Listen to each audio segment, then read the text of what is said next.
জপের মালার মধ্যে 108টি দানা থাকে। কয়টি থাকে? 108টি। ঠিক আছে, 108টি দানা কেন থাকে এটাই তো প্রশ্ন। আর জপের মালা দিয়ে জপ কেন করব?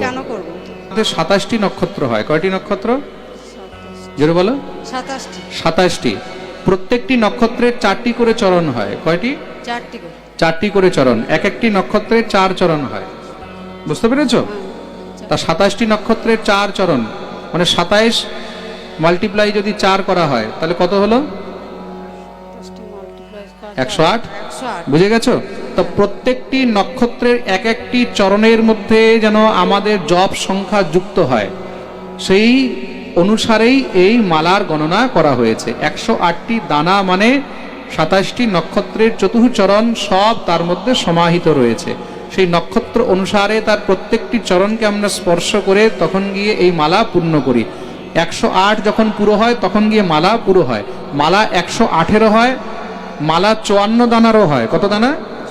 54 দানা। আবার মালা 27 দানারও হয়।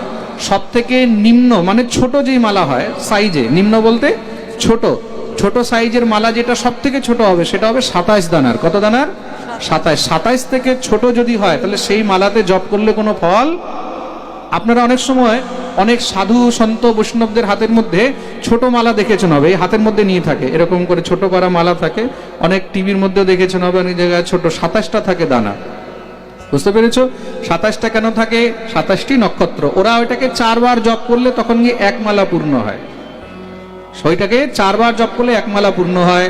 কেন কি? চতুষ্চরণ পূর্ণ করতেই হবে, তখন গিয়ে মালার পূর্ণতা হয়। তদ্রূপ সেই কারণেই 108টি দানার মালাই হলো শ্রেষ্ঠ মালা। তার জন্য 108টি দানার মধ্যে জপ করতে হয়। বুঝতে পেরেছো?